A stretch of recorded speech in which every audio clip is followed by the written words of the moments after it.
Ladies and gentlemen, this RedGamer.com video, let's discuss more bits and bobs on DirectX 12, shall we? Well, GDC is coming up after all, and according to Brad Wardell, it's going to be a very exciting time. He said, and I quote, "There should be a bunch of interesting things at GDC that people should be able to guess at given what DirectX 12 does on the hardware side."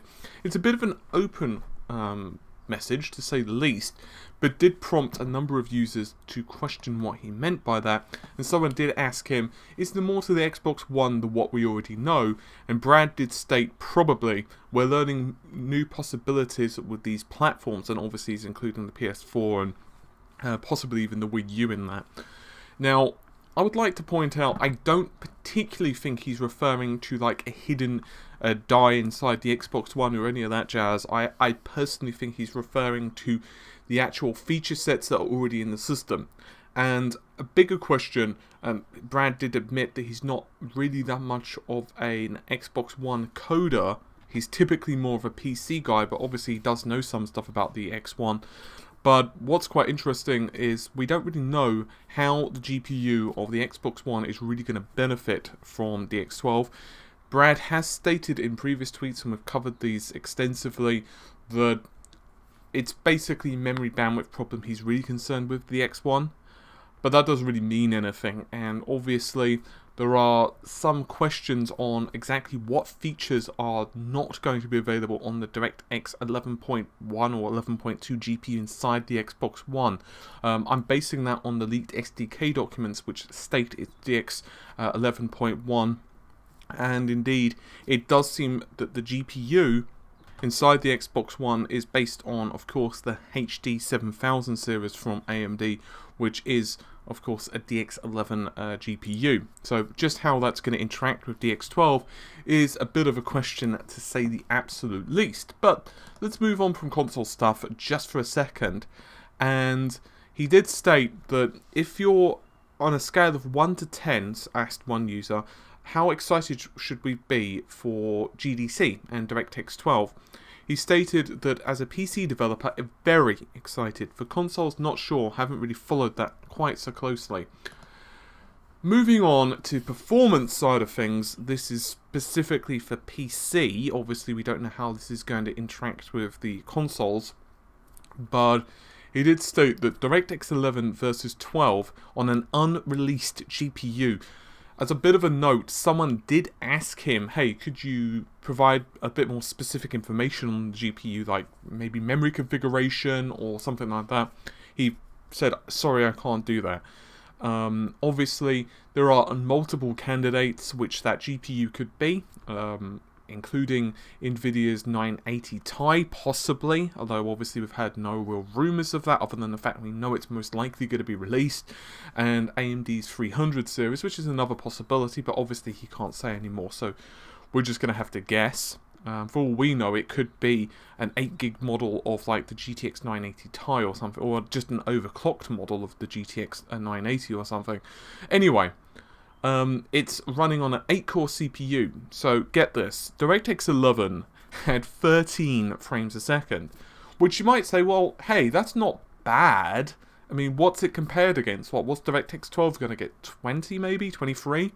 No, DirectX 12 gets a staggering 120 frames per second. This is with lighting, lens effects and other things, although we don't have some specific data in other words how many lights and what resolution and other bits and bobs are being rendered. But even if we just take that at face value, it doesn't take a mathematical genius to say 13 versus 120. That is staggering. That's not small, that's not even double the performance, that's where you're getting to order of like 10 times, that is ridiculous. And obviously, I would love to see what that's really going to mean for games. When you're talking about a frame rate difference over 100 frames a second, it's absolutely mind-blowing. Anyway, someone did ask him, inevitably, how does that compare to the Xbox One? Is it going to mean anything for the Xbox One specs? And Brad did respond, no, this is way beyond what console stuff is capable of. And finally, and we have known about this kind of, but it's nice to hear it's confirmed further, if that made sense. multiple GPUs, in other words, crossfire and SLI. So in other words, the act of having two GPUs in your machine and running them simultaneously to increase the performance of the graphics. So for example, you could run, I don't know, two GTX 970s or something like that. Now there are multiple problems with doing this, and it's slightly out the scope of this video, but those problems include micro stutter.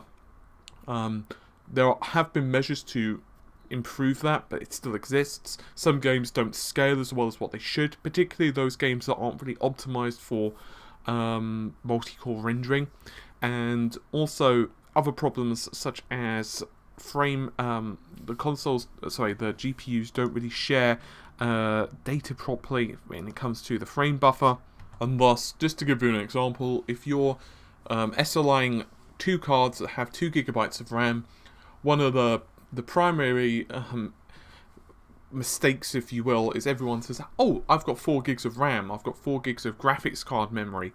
But that's not really true, because effectively the two frame buffers are pretty much mirrored, so you don't get additional RAM, it's just the way it works. However, Wardell stated that one of the good things about DirectX 12 is it's easy to treat multiple GPUs as a single entity, which is going to be obviously fantastic for gamers who are running multiple GPUs. Maybe even try SLI or something along those lines. I think that's absolutely brilliant, and for users who aren't going to particularly buy the latest and greatest and most beastly GPUs, so an example obviously would be something along the lines of an R9 280X or an R9 290 or maybe a GTX 970. In other words, maybe 1 or 2 steps down from the absolute bleeding range. It could possibly be an absolute astounding level of performance, and maybe even help to propel those GPUs to better performance versus value range, which would, in my opinion, be a great thing anyway. And obviously for those who can afford the bleeding edge GPUs, so in other words the Titan Blacks and so on, that's even going to be better still. But as I said, there's a lot of speculation, a lot of rumours. Unfortunately, we're going to have to wait until at least GDC to know more stuff. And obviously when it is released, when GDC does pop up, finally when it pops up, we're going to have a heck of a lot of white papers to go through, a heck of a lot of presentations to go through, and we're also going to have to consolidate what a lot of this information means. And I think that this year, I've said this before and I'll say it again, I think last year was good in terms of the setup. I think we learned a lot of stuff of what's coming. But this year and next year are going to be very interesting in the GPU space and CPU space. This is not a complete list, so I'm probably going to miss out on several major things, and you can definitely list them in the comments. But the ones I can think of without even trying, without even putting any brain power into it, we've got HBM, high bandwidth memory, which is one of the reasons that I'm not doing super technical videos today, because I've been spending a lot of time doing research on that. I've got the articles half written, which is pretty cool. So hopefully that'll be up tomorrow or the day after, although I have a hell of a lot of stuff coming. We've got Order 1886, we've got another graphics card review popping up as well, and some other bits and bobs, so everything's just going absolutely crazy here. Unfortunately, everything, it's amazing, it really is. Like, you'll get a part of the month where nothing happens, and you're begging for something to happen because you're just kind of looking for anything to cover, and then the next day, everything happens under the sun, and you're like getting all stressed because you're trying to do everything at once. But anyway, getting back to my point, I'm climbing back up that mountain. Without trying, we've got HBM as well as different high bandwidth memory technologies. For example, wide I/O and wide I/O2 and so on. We've got DirectX 12. Mantle, of course, is being pushed. We've got GL Next, which, well, let's face it, is being backed by Valve, and is a pretty major benefit of this is that it also works, supposedly anyway, really well across multiple development environments. In other words, it would work, let's say, quite easily on Linux, and which should allow pretty easy porting. Well, maybe not like flick of a button porting, but better than what we've got now. And we've also got other technologies such as Windows 10, which is going to be pretty big. Steam OS is probably finally going to be finished. If there's any bloody luck in the world, Windows 10 is also going to be brought to the Xbox One. We know the PS4 has also quite a few tricks and tips being pulled for its own shader languages. It's going to be cool. And then, of course, we've got AMD's new CPUs, which are supposedly being worked on, which finally, hopefully, at least according to the rumours, should rival Intel. Whether that's true or not, but even if they're pretty close to Intel but a cheaper price, I'd be quite happy with that. Help to propel a great alternative, which I'm all for. We've got, of course, the new GPUs, or rather the rest of the Maxwell lineup coming from Nvidia, and hopefully maybe Pascal and other GPUs as well from Nvidia, whenever the hell they're going to be released.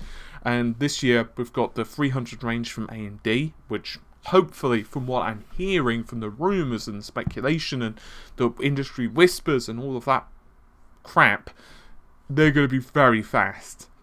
Whether they are or not, who the hell knows, but from what I'm hearing, once again, my thing is that if they're as fast or competitively as fast, but that's good. Even if they're not necessarily faster than Nvidia, that's not really a bad thing, providing that it gives users a reason to say, hey, maybe I should buy an AMD card, or maybe I should buy an AMD card because it's like $50 cheaper or whatever. In other words, a bit of industry competition helps go a long way, at least in my opinion.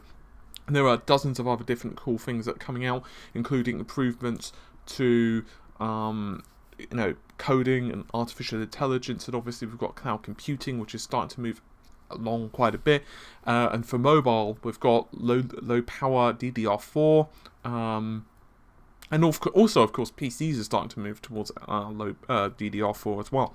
I know there's a bunch of other stuff that I've missed, but my brain is kind of frazzled at this point, so I'm happy to leave it there if you are.